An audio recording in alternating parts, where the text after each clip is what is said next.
अवधूत चिंतन श्री गुरुदेव दत्त श्री स्वामी समर्थ. श्रावण महिना नेमके कधी सुरू होणार आहे आणि किती सोमवार आलेले आहेत हे आजच्या आपण व्हिडिओमध्ये जाणून घेणार आहोत. ओम नमः शिवाय ह्या प्रत्येक म्हणजे श्रावण महिन्याची प्रत्येक सोमवाराची शिवभक्त वाट पाहत असतो. कारण प्रत्येकालाच आपल्या शिवांची सेवा करायची असती. कारण हे भोळे सांब आहेत. आपण छोटी जरी सेवा केली तर आपल्याला अनंतपटीने फळ मिळत असतं. त्यामुळे प्रत्येकालाच इच्छा असते की मी सोमवार करायचा आहे, श्रावणी सोमवार. पण तो सोमवार कसा करायचा? आपल्याला सोमवारी पूजा कशी करायची हे आजच्या आपण व्हिडिओमध्ये बघणार आहोत. तर व्हिडिओ शेवटपर्यंत नक्की बघा. तर बघा आपल्या ह्या श्रावण सोमवारी आपल्याला 4 सोमवार आलेले आहेत आणि ह्या 4 सोमवारी आपल्याला म्हणजे जसं जमेल तशी पूजा करायची आहे, जशी जमेल तशी सेवा करायची आहे. कारण प्रत्येकाने जरी छोटी-मोठी सेवा केली, तर नक्कीच त्याचं आपल्याला अनंत पटीने फळ देणारा आपला हा भोळा सांबा आपल्यावर प्रसन्न होणार आहे. तर आपल्याला 4 सोमवारी आपल्याला मंदिरात जाऊन पूजा करणं शक्य होत असेल तर ठीक आहे. नाहीतर आपल्या घरी आपल्या महादेवावरच आपल्याकडे लिंग असतंच आहे. कोणाचा दगडी असो कोणाकडे किंवा पितळी मूर्ती असेल महादेवाची, तर तरी ती आपल्याला ती घरीच पूजा करायची आहे त्याच्यावर. आणि एवढं आपल्याला श्रावणी सोमवारी सोमवारी आपल्याला अभिषेक करायचा आहे.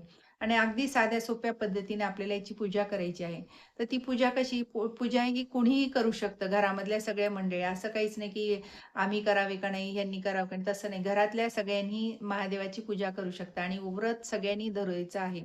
कारण हे व्रत केल्याने आपले जे काही पाप जे आपल्याकडनं झालेलं आहे, कोणाकडनं आपल्याला चुकून नकळत आपल्याकडनं कोणाला बोलल्या जातं, कोणाचा अपमान केला जातं, हे सुद्धा एक आपल्याकडनं पापच झालेलं असतं. त्याचं आपल्याला हे आपण व्रत केल्याने आपल्याकडनं जे चुका झालेल्या असतील, तर त्याचं आपल्याला क्षालन मिळतं. त्यामुळे आपल्या ह्या चुका माफ करण्यासाठी आपल्याला हे व्रत करायचे आहे. जसं भोळे सांबा आपल्यावर जर प्रसन्न झाले, तर जे काही आपल्या चुका झालेल्या असतील, तर त्याची सुद्धा आपल्याला क्षमा मिळते. म्हणून आपल्याला हे 4 सोमवारचे श्रावण महिन्यामध्ये जरूर आपल्याला करायचे आहेत. तर बघा ह्या दिवशी आपल्याला सोमवारी कशी पूजा करायची आहे. तर सोमवारी आपल्याला सकाळीच उठून आपलं सगळं नित्याचं काम करून सगळं व्यवस्थित सुचिरभूत होऊन आपल्याला अभिषेकाला बसायचं आहे. तर अभिषेकाच्या ताटामध्ये आपल्याला म्हणजे पाणी घ्यायचं आहे, पंचामृत घ्यायचं आहे, गंध, अक्षदा, फूल, धूप, दीप, अगरबत्ती घ्यायची आहे. धोत्र्याचं फूल मिळालं तर ते आहे. धोत्र्याचं फळ, बेल आणि पांढरी फुलं हे आपल्याला ताटात सगळं घ्यायचं आहे आणि जो काही तुम्ही नैवेद्य दाखवणार असेल, खडीसाखर असेल, गूळ खोबरं असेल, हे आपल्याला नैवेद्याला घ्यायचं आहे. आणि प्रथम आपल्याला मग ताम्हणामध्ये आपल्याला महादेव आपल्याला घ्यायचे आहेत आणि त्यामध्ये आपल्याला पहिले हे करायचं आहे, साधं पाणी घालायचं आहे. नंतर पंचामृत आणि नंतर परत चांगलं शुद्ध पाणी घालून आपल्याला पूर्ण पुसून, धुवून, स्वच्छ करून आपल्याला महादेव परत आपल्या एका प्लेटमध्ये म्हणा, एका चौरंगावर आपल्याला स्थापन करायचं आहे. आणि स्थापन केल्यानंतर आपल्याला जेव्हा आपण आता गंध अक्षदा लावून बेल वाहताना आपल्याला ओम नमः शिवाय, ओम नमः शिवाय हा जप म्हणायचा आहे. हा जर नाही म्हणत तर मृत्युंजय जप म्हटला तरी तुम्ही चालेल. जर तुम्हाला शक्य असेल तुम्ही मोबाईलवर लावून सुद्धा म्हणू शकता. आणि आपल्याला 108 पानं आपल्याला बेलाची अर्पण करायची आहेत. आणि बेल झाल्यानंतर आपल्याला धोत्र्याचं फूल अर्पण करायचं आहे.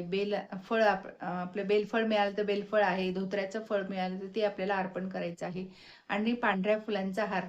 कारण पहा आपल्या भगवान शिवाला आपल्याला पांढरं हे कलर म्हणजे प्रिय कलर आहे. पांढऱ्या फुलांचे त्यांना आवड आहे.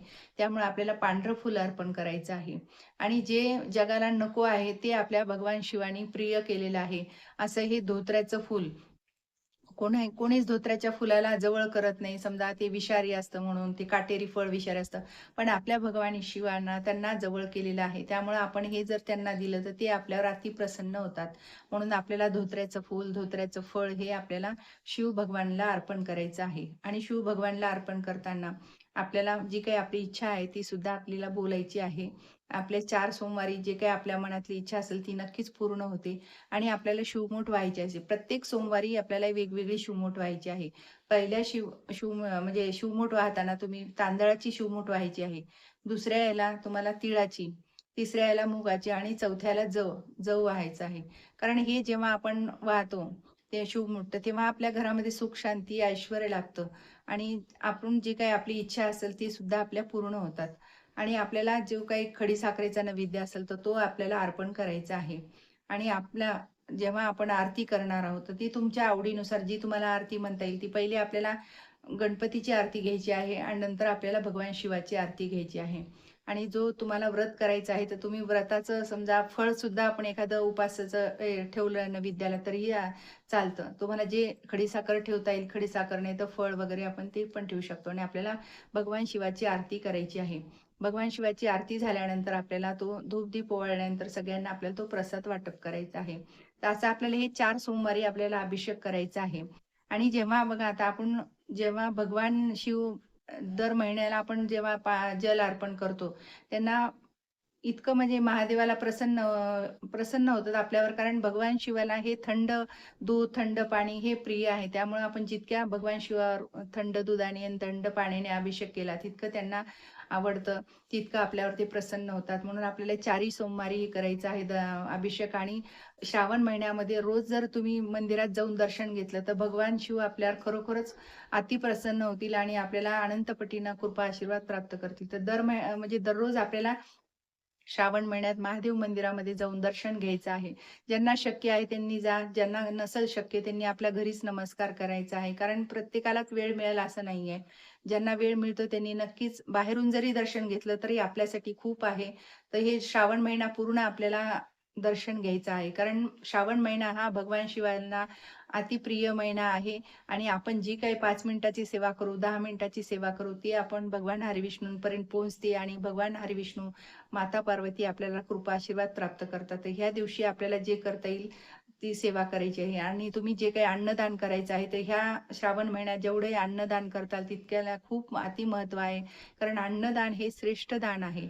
त्यामुळे तुम्हाला अन्नदान जितकं करता येईल तितकं शक्य तुम्ही करू शकता. आज अन्नदान करायचं, वस्त्रदान करता येत असेल तर गोरगरिबांना वस्त्रदान करायचे. कारण श्रावण महिना हा अगदी दानाला खूप महत्त्व आहे. तुम्हाला जे दान करता येईल ते तुम्ही दान करायचं आहे. पाणी दान करू शकता, दूध, चहा जे काही तुम्हाला दान करायचं आहे ते करू शकता तुम्ही. आणि ह्या महिन्यामध्ये आपण जी काही म्हणजे व्रत करणार आहोत, तर ते तुम्ही एक वेळ जेवून करू शकता किंवा 1 महिना, एक टाईम पूर्ण महिनाभर असं नक्त म्हणतात त्याला, की ते तसं सुद्धा तुम्ही व्रत करू शकता. जे तुम्हाला शक्य असेल तसं तुम्ही करायचं. नाही तर 4 महिने आपले व्रत 4 सोमवार आपण करायचं. बरेच जण पूर्ण श्रावण महिना एक टाईम जेवून उपवास करतात.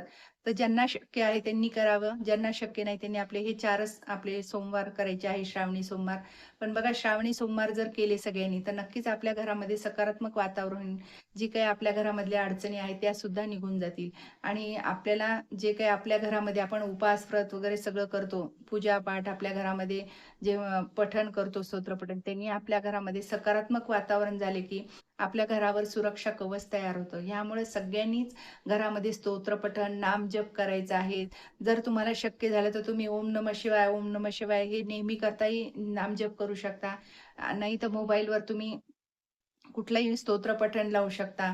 महामृत्युंजय जप सुद्धा लावू शकता. हे असं केल्याने आपल्या घरामध्ये सुरक्षा कवच तयार होतं आणि प्रसन्न वातावरण तयार होतं. तर अशीही दर सोमवारी आपल्याला साध्या सोप्या पद्धतीने आपल्याला उपवास करायचा आहे आणि हे उपवास सगळे करू शकतात. ज्यांना शक्य आहे त्यांनी करू शकतात. असं काहीच नाही उपवासाचं आणि एक वेळ जेवून उपवास करायचा आहे सगळ्यांनी. तर ही अशी साध्या सोप्या पद्धतीने आपल्याला अभिषेक दर ह्याला सोमवारी करायचा आहे, श्रावणी सोमवारी. श्री स्वामी समर्थ. जय जय स्वामी समर्थ. माझा जर व्हिडिओ तुम्हाला आवडल्यास लाईक, शेअर आणि सबस्क्राईब करायला विसरू नका.